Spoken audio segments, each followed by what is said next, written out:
Hi, everyone, and welcome to a brand new podcast by Ontario Soccer. My name's Rebecca, and I will be your host for today. Our team is very hard at work preparing for the 2024 Ontario Soccer Summit. Looking ahead to this year's event, we are so excited to be bringing you sort of a mini series of podcasts. It'll be 3 episodes, each one featuring an interview with one of our keynote presenters. These conversations will just kind of help you get to know our speakers a little bit better and get an idea of what their presentations will be about at the 2024 Ontario Soccer Summit. Our first keynote speaker will be Dr. Pegoraro. She will be kicking us off on Friday night with her presentation on the business of sports, looking at that topic particularly through a gender equity lens.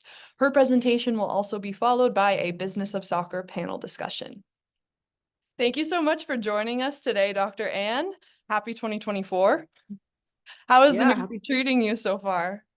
Well, besides all the snow that's sitting outside my window, it's been pretty good. It's been a fast and furious start to the new year. Hard to believe we're in 2024 already, but it's looking like a good year ahead. I think so too. And as you know, we have a great big event coming up that you're going to play a really important part in. You're going to be our first keynote speaker at the event. So you'll be kicking things off for us on Friday night with your presentation on the business of sports. And you'll be looking at that through a gender equity lens. So I guess before we get into all of those different topics and your interest in them, I just want to hear a little bit about you. Let our listeners maybe get to know you a little bit better. So yeah, why don't you just tell me about yourself?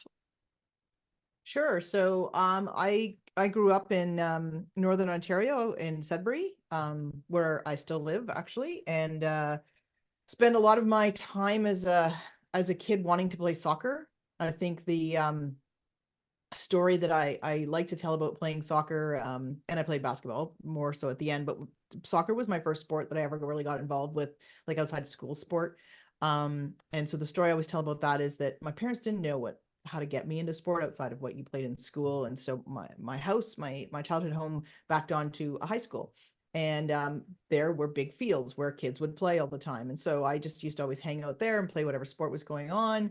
And this soccer team started showing up and practicing. And so I said to the coach, could I just play along? And so he said, sure. So I just got in and I started doing some drills with the team. And at the end of the first practice, he gives me a piece of paper and he says, take that home and get your parents to sign that and come and play with us. And so that was sort of how I got into soccer and just sort of grassroots and loved the game from the beginning. But the other thing about that story is it was a team of boys. And so I really grew up mostly playing on mixed teams because there wasn't leagues or teams for girls giving my age away a bit.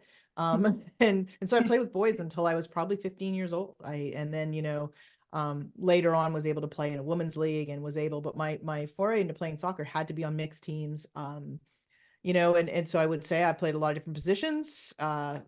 The women or the girls always got stuck in net. So I spent my time as a keeper, but really ended up as a defender more than anything. But yeah, I think that's probably where some of my first thoughts around sports and gender equality came from, is like, I didn't realize it at the time, but looking back now. So yeah, so that's sort of where it started. Played a lot of sports, ended up playing basketball more than soccer. I'm not quite sure why, probably because there wasn't the gender specific teams to play at a high level, but there was for basketball. And so I played a lot of competitive basketball, did some coaching, but also I should say that my first summer job was refereeing soccer. So that was my very first summer job. I used to referee the cutest little kids, that would run around. I was 15 and they were probably 5. And there's always like a big group over here with the ball and 2 over here looking at the flowers. And yeah, it was a great summer job, and really played it, did it for an organization that doesn't exist. It used to be called Suburnia Soccer. But the people that ran that organization were really great to young kids like me, gave us summer jobs and let us sort of stay around the game. So that's sort of, I guess, like the background of me with sports, and sort of maybe why I ended up staying in the sport world, through in my career as well. Yeah. So nowadays, we know that you're deeply involved at the University of Guelph. You hold a few pretty impressive positions over there. You're the Lang Chair in Sport Management and the Director of the International Institute for Sport and Business Leadership. So yeah, you talked a little bit about kind of where your interest in sports stems from, but can you tell us like what do these jobs entail now? Like how did you go, I guess, from being your typical kid who's maybe starts out playing soccer and falls in love with the sport and like dabbles in other sports as well, but how do you go from that to the leader in the sports world that you are today? Well, that's kind of you to say. um, I don't think it's a straight line path. It's hard to sort of tie them together. And, you look back and you say you made different decisions at different times. So first of all, I could say never in my wildest dreams did I imagine that I would be a university professor and researcher. That was not the goal. I Mm-hmm. changed my mind several different times. I remember when I finished my MBA degree, I drove away from my last exam saying, that's it, I'm done. Like, I'm not working at a university. I'm not going to do this anymore. 4 years later, I was back working at a university and then sort of, started working on a PhD. Um, the titles that I hold now are, I think, significant for, sort of staying with our topic is, so the Lang Chair in Sport Management is what's called an endowed research chair. So Stu and Kim Lang made a generous donation to the University of Guelph to name the business school. And along with that came 4 what we call research chairs, which means the salaries are paid out of their donation and allows me to do less teaching and more research. And so the key parts that tie back in our conversation is it's the only endowed sport management research chair in the country. It was the first one that was put out by Lang, and they hired a woman. So I think some of those are milestones that that speak to me in terms of both the vision that Stu and Kim Lang had, but also the fact that the University of Guelph put the sport management program out first, put out the position first, and I got it. So I think that to me is sort of ties into our conversation. Again, not something I envisioned as a 15-year-old or a 25-year-old, but the real generous side of this for me is that I get to take my brain, which I call a squirrel brain, that likes to do a lot of different topics and delve into things, and do this every day. So that, and then I wear the hat of the director of the Research Institute as well, which is sort of the arm that allows me to work directly with the sports sector. And I love working, and making sure that our research that we do doesn't sit in a shelf, doesn't sit in a book, actually gets back into the business side of sport, and hopefully makes a difference for organizations. So yeah, two kind of awesome positions that I hold at Guelph with great support. And I think it positions me to be able to work with sport industry and keep my squirrel brain happy. Yeah, you touched on this a little bit, but something I really wanted to talk to you about is your work over at E-Alliance, which for anyone who doesn't know is like the national network for sports research with like a gender equity focus. That's Yeah. probably more eloquently said if you were to take the reins. But yeah, I just want to know kind of how did you get involved with that organization, or yeah, tell the story of you and E-Alliance. Sure. So, back in, so pre-pandemic life, the government made a commitment to gender equity in Canadian sport by the year 2035. And there was an expert panel group that looked at all the different ways that the government, through Sport Canada, could support moving gender equity forward in Canadian sport. And so part of that was establishing a research center or something. And so they did a call for proposals. I was really lucky to have met, women, I think, who were much more in this space than I was as researchers. Dr. Gretchen Kerr from U of T and Dr. Gillian Demis from Laval. And so they were mounting a proposal. I was on this lovely part of our job called sabbatical, which means I didn't have any teaching requirements and I had a lot of time to help. And so I sort of jumped in and started helping them with their proposal. And, if we fast forward, people submitted their proposals, they adjudicated them, and our proposal was selected as the one to receive the funding from Sport Canada. And at that point, I had done so much work with the 2 of them. They said, okay, if we're going to establish this thing, we're going to make 3 co-directors. It's the 3 of us, and we'll take the reins and try to make this happen. And so for 3 years, we were funded by Sport Canada for about $1.65 million to sort of investigate ways to help move gender equity forward, sort of, with from the research, bringing the data and the insights forward as much as we could. So we did that for 3 years. I guess E-Alliance is still sort of around, but unfortunately, I would say that Sport Canada decided, or under budget crunch decided that they couldn't continue to fund us. And so we're sort of now independent. I would say Dr. Demers is running a really awesome one out of Quebec that's funded by the Quebec government. And so, but, it doesn't mean we stop doing the research. It just means we have less funding to do it.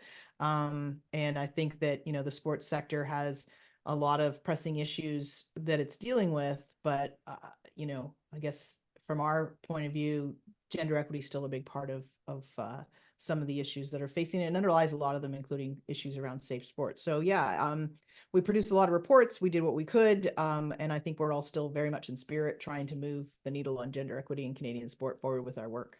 What are some of the things that E-Alliance is working on right now? I guess we sort of end up having to then chase grants ourselves, right? So if we don't have funding from the federal government. So myself, I've got a grant from SSHRC, so the Social Sciences and Humanities Research Council, and essentially that grant was around sort of what's been the impact of the COVID pandemic on gender equity in Canadian sport. So some of the work we're doing in there is some work around how has the return to work and the different types of work models that sit inside of sport organizations impacted different groups. So, whether you're fully back in an office, whether you're hybrid where you spend 2-3 days in an office and the rest at home, or whether you're a fully remote organization where everybody's working from home. In our, we're just sort of wrapping up our first round of data collection with that, with I think Ontario Soccer was one of the participants, and we've had some NSOs participate. And it's interesting. We're seeing that it certainly has an impact. There is a definite impact by individuals based on some intersectionality. So certainly women impacted more. Work from home and flexible environments has been very supportive for them continuing to stay in the workplace, as it has been for individuals with disability. So I think that, those types of projects that we're working on have real impact we can bring back to sport, and saying, here's if, sport in Canada is still pursuing, DEI initiatives and DEI goals. And one of the things that can help you get there is sort of maintaining flexibility in your workplace to support individuals who desire that. So those are the types of projects. We're still doing a lot on evaluation. I know that there's a project still that we worked with Guelph Soccer that is being kept going on now with Canada Soccer around bringing women into coaching and evaluating the programs. So there's sort of little pieces like that that are ongoing as we continue to look for our own funding to keep them going, or partnering with organizations who have some money, and then we help bring more to the table to sort of, we're not moving the needle. We're not there yet on gender equity, so the work will continue. The intersection of digital media and sports is something that I'm pretty sure I've personally researched and have an interest in. You want to talk a little bit about that? Sure. I mean, that's, my fascination with social media started probably almost 15 years ago. And particularly when Twitter came on, I was super interested in Twitter and this little short form communication. It was very different in the early days, if people remember, compared to where it is now. And so I spent doing a lot of work on Twitter and how sport and sport fandom was unfolding on Twitter, and how, it started to create these connections that people didn't have before. And so part of that work was, hey, listen, women's sport isn't on linear traditional TV. It doesn't get a lot of coverage from the media. It's not covered by newspapers or news outlets the same way. Can social media be this great equalizer for women to have a platform that allows them now to bypass traditional media and go directly to fans? And so we did a lot of work looking at that. How were women athletes using Twitter, using Instagram, portraying themselves? What were people's reactions to that? And so probably naively at the beginning, thinking this is going to be nothing but a positive thing for women. It certainly was at the beginning. I mean, it certainly allowed them build followers, bring sponsors to them, support women athletes, but there's such a downside to it. And I mean, particularly just in the last World Cup, we saw, a report that came out from FIFA and FIFA Pro on sort of the abuse that women athletes faced during the World Cup in Australia this summer. And, fully, I think 25% of the players were directly targeted with hate online, with homophobia being the number one reason, but also, much more for the women versus the men when they were playing in the World Cup. And so there's a lot around, racial discrimination, et cetera, but the targeting of the women athletes was at a much higher rate than it was for a similar report from the men in the previous year's World Cup. So I think there's still a lot of positivity to it. It's certainly the way to build audiences. It's certainly the way to build sponsors, but there's such this balancing act for women when they step into those spaces that are, I think is something we have to continue to work with younger athletes and making sure they're ready for that, because there is an expectation to be on these platforms, but with it comes a lot of targeting, a lot of people slotting to DMs with inappropriate things. And so there's still some work to be done there. So on balance, after sort of doing this research for a long time, I still would say there's benefits to it, but we certainly need to spend a lot more time talking about sort of the dark side that comes with being on these platforms publicly as an athlete. Absolutely. Is there any, I guess, trends or issues, positive or negative, like aside from that whole like harassment, bullying sort of area that we just talked about, is there any other things that people should, I guess, be aware of as we're heading into like 2024, or anything on the horizon that people are going to be talking about? I think that, with women athletes, there's several things that are still really positive for them. We see in our research that fans interact with women's sports more than they do with men's, in terms of support and comments and engagement, and sort of as a percentage of followers. They have smaller followers groups, but much more engaged followers group. People are much more likely, for sports clubs out there who have athletes of I guess age over 16 or more, people are more likely to follow athletes than they are to follow teams or organizations. And so we see that with our national teams, and the following that the women athletes and the men athletes have versus the individual teams. And there's a lot of opportunity to capitalize, both for the athlete themselves, but for the organizations who work with them or have them on the team. We're seeing that unfold as our athletes sort of head to the NCAA on scholarship, and the impact of the name, image, and likeness that's allowed now. And in terms of legislation in the United States, tricky for Canadian athletes because they can't earn money in the United States and have to sort of build a following back here in Canada. But there's still a lot of opportunity for brands and for teams to use and work with athletes to build those sort of I guess business opportunities that would come through it. And it's certainly going to play a huge role, social media and everybody's attachment to it, for Project 8. And I think they probably ought to see that, if we're going to launch a new women's professional league in Canada, social media is going to play a very big role in that, both to connect fans and to bring communities together, but also to provide profile and support to the league as it launches. Before we wrap up, because time is just flying by already, I want to talk a little bit about your relationship with Ontario Soccer and like all of the work that you've done with our organization. So first and foremost, you are a member of our board of directors. Obviously, you serve as an independent director. So can you just talk a little bit about, I guess, like when you joined Ontario Soccer's board of directors and what this journey has been like? Yeah, Ontario Soccer had an external sort of committee that was looking to bring in independent or designated directors, I guess they were called at the time, to sort of bring some different expertise to the board. And you didn't particularly have to have a connection to soccer. And so while I had a connection as a youth and sort of through, adulthood, I wasn't connected to soccer anymore. And so somebody on that committee reached out to me and said, have you ever thought about putting your name forward? And I was like, no, I hadn't really. And they're like, yeah, no, we think you'd be great. And so it was full on COVID. So there was no annual members meeting. I didn't meet anybody. There was a virtual sort of vote. I never saw anybody. And then all of a sudden I was on a board. But I would say that, the board has been a great group to work with. I can't believe, I think I'm in my last year and would have to go for re-election next year if I'm going to stay, but they've been great. I've learned a lot sitting on the board, but there's some really great people around it. We've just added some new really awesome board members to the team. We still work a lot very closely with the executive side of Ontario Soccer, and Johnny and the team have been excellent. And Peter, as the board chair, certainly spent a lot of time, sort of helping all newbies like me get used to what's going on. But I think, from my perspective, it's been an awesome journey. And I think the openness to other board members and to the executive listening to someone like me on the board who doesn't come from any specific part of soccer in Ontario, doesn't have any of the political connections. And a lot of what I try to do is, kind of the stuff we're talking about now, things that I know from my job. What can they do to help make soccer better in Ontario? I'm always there with the gender lens, making sure that when we're making decisions that we're, making sure we're doing the equal things for both the development pathways for boys and girls in the province. Not that that's a big slog. Everybody's, really sold on that. And really just trying to help make sure that the organization and what we can do from a board of governors perspective is best set up to support, the thousands of kids that play this sport in our province. I think it's been fantastic to see the success of individuals who've come through Ontario soccer and where they sit on the national teams now, and the roles they play.